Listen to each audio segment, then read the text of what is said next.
Despite what you may have heard about crossovers taking over the world, compact sedans are still popular and pretty important. They're affordable, efficient, and practical forms of everyday transportation. This generation of the Hyundai Elantra was introduced for the 2017 model year, and for 2019, it gets its most major update so far. The facelifted look of the Elantra is really bold. It's quite a lot more striking than the old car. Look up front, for instance, we've got all these crazy triangle shapes all intersecting with each other. And then when you move around the back, the trunk is new, the fascia is new, the tail lights and wheel designs are all updated as well. Now, I'll be honest, this is a pretty strong look for a car like the Elantra, and I wasn't really sold on it initially when I first saw photos. But you know what, walking around it in person, it actually kind of works.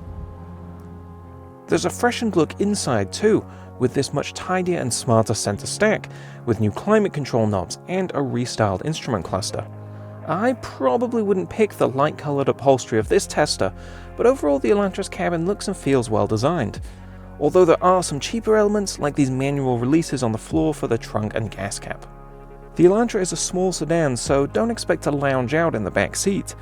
Most adults will be fine back there, but it's worth noting that by the numbers, you get about 2 inches less rear legroom than in a Honda Civic or a Volkswagen Jetta. And at 14.4 cubic feet, trunk space in this small sedan is very good for the class, but again, not quite as roomy as the TARDIS-like Civic and the Nissan Sentra. The Elantra drives pretty well overall, with calm and kind of unremarkable road manners.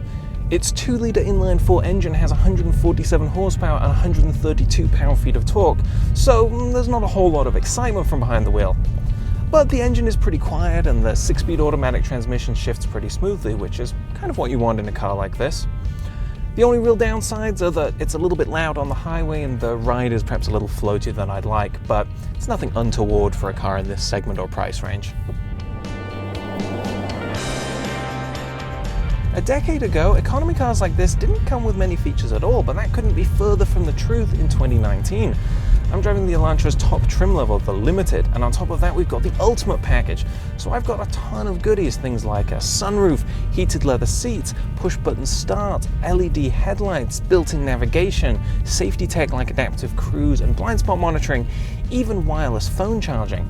That's a really generous feature set that compares well with a lot of other compact sedans, although of course it's worth noting that not all of those features are offered on all of the Elantra's trim levels. Infotainment technology is also really good in the Elantra. Every model except for the base SE trim level comes standard with a 7-inch touchscreen, and an 8-inch touchscreen like in this car is optional.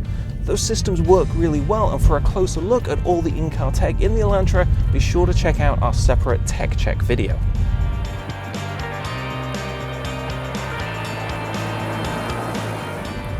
Fuel economy is rated at 28 miles per gallon city and 37 miles per gallon highway, and I found that it's actually pretty easy to hit those numbers in everyday driving. Now, those aren't best-in-class figures. The newest Volkswagen Jetta can get 30 miles per gallon city and 40 mpg highway. The Civic Sedan can even do a little bit better. But all things considered, I would say that the Elantra's efficiency ratings are nothing to complain about. Nor is its pricing strategy. The 2019 Elantra SE starts at a very reasonable $18,000, albeit with a manual transmission instead of this automatic. Now, my test car is fully loaded. It costs about $27,000, but considering all the features I've got, I think that's a pretty reasonable sum to pay. But for my money, I'd probably go with the rather appropriately named Elantra Value Edition. It still gives you a lot of tech and features, but it starts at just $21,420. The 2019 Hyundai Elantra may not be the newest or best driving small car around, but with a long list of available options, very good fuel economy, attractive pricing, and this kind of cool new design, it's still an excellent choice in the compact sedan class.